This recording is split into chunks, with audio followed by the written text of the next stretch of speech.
ये कहानी है हेमिस्फेयर के जंगलों की, जहाँ ये फैमिली अक्सर छुट्टियाँ मनाने जाया करती थी। लेकिन एक दिन एलन, जो कि इस फैमिली का सबसे छोटा बच्चा था, नोटिस करता है कि उन्हें जंगल से कोई देख रहा है। ये कोई और नहीं, एक स्किन वॉकर था। चलिए चलते हैं स्टोरी की तरफ। हर साल जब भी मैं 4 या 5 साल का था, मेरी पूरी फैमिली, आंटीज, अंकल्स और 12 से ज़्यादा कजन्स न्यू हेमिस्फेयर के जंगल के अंदर एक बड़ा और फैंसी घर रेंट पर लेते थे। हम बच्चों के लिए ये एक महल जैसा लगता था। डाइनिंग रूम की एक पूरी वॉल सिर्फ शीशे की थी, जिसमें से अगर देखा जाए तो जंगल के सामने का नज़ारा नज़र आता था, जो कि खूबसूरत और खौफनाक एट द सेम टाइम था।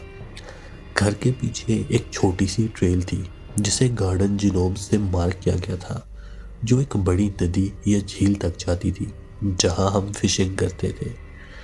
एक शाम डिनर टेबल पर बैठे हुए, ट्रिप की लास्ट नाइट पर, मैं अपने क्लोजेस्ट कजिन्स के बीच बैठा था। तभी मेरी नज़र उस बड़े शीशे की वॉल पर पड़ी और फिर मैंने उन्हें देखा। 3 या 4 पीली आंखें, सब लगभग सेम हाइट पर, जंगल से 100 फीट दूर चमक रही थी।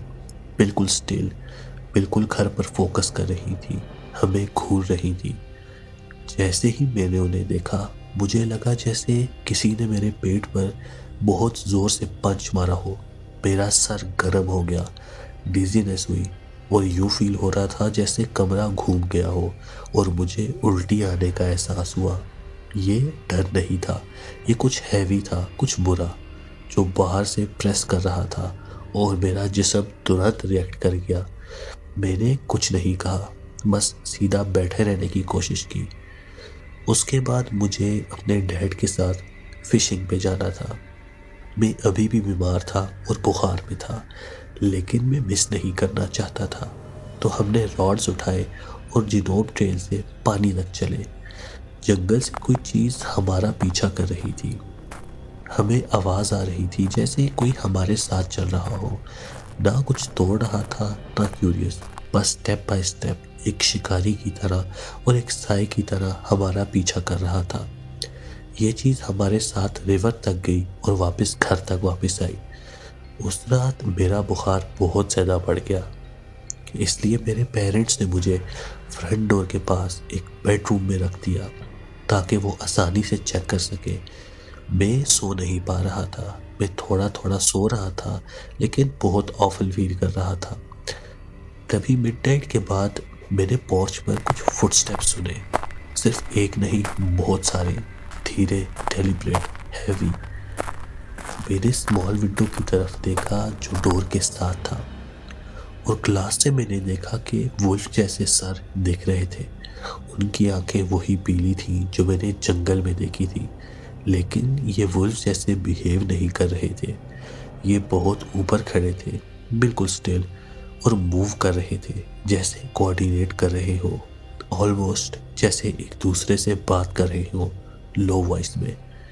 फिर एक उनमें से सीधा फ्रंट डोर के पास आया और हैंडल को खोलने की कोशिश की। दूसरा अपना वेट डोर पर प्रेस कर रहा था, और उनके पंजों के निशान डोर पर थे। और फिर इन सब के बाद एक आवाज़ आई, एक इंसानी आवाज़। ये सीधा बाहर के डोर से आ रही थी। जो भी ये चीज़ थी, उसने बोला, एलन, दरवाजा खोलो। एलन, दरवाजा खोलो, ठंड लग रही है। मैं अपना नाम सुनते ही फ्रीज हो गया। मैंने कुछ नहीं कहा। ये चीज़ें ट्राई करती रही। हैंडल पे और डोर पे काफ़ी स्क्रैचेस थे। फुटस्टेप्स पोर्च पर घूम रहे थे, सॉफ्ट वॉइस में विस्पर कर रहे थे। ये घंटों तक वहीं रहे, जब तक सुबह की पहली रोशनी नहीं आई। जब सब कुछ स्टिल हो गया, तब मैं फाइनली करेज करके पोर्च पर गया। दरवाजे पर बहुत गहरे गहरे पंजों के निशान थे, जैसे कोई बहुत ताकतवर चीज़ अंदर आने की कोशिश करती रही हो। मैंने कभी अपने पेरेंट्स को सच नहीं बताया कि क्या हुआ था। असल में मैंने किसी को भी सालों तक नहीं बताया, लेकिन मेरी फैमिली ने फिर कभी वो घर रेंट नहीं किया, और आज तक मैं नहीं जानता कि वो पोर्च पर कौन था जो मेरा नाम धीरे से बोल रहा। तो गाइस बहुत ज़बरदस्त और एक बहुत इंटरेस्टिंग स्टोरी है ये। मेरे ख्याल से जो भी ये चीज़ थी जो कि डोर को ब्रेक करके अंदर आने की कोशिश कर रही थी, या तो ये एक स्किन वॉकर हो सकता था या फिर ये एक विंडिगो, क्योंकि ऐसे वीरान जगहों पर ये चीज़ें बहुत होती है और अक्सर कमज़ोर बच्चों को या बूढ़ों को अपना शिकार बनाती है। तो आप भी जब ऐसी जगहों पे जाए जो कि जंगल एरिया हो और वीरान जगह हो तो बहुत मुहतात रहे।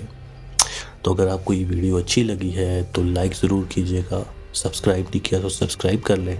मिलते हैं किसी नेक्स्ट वीडियो में। Till then take care.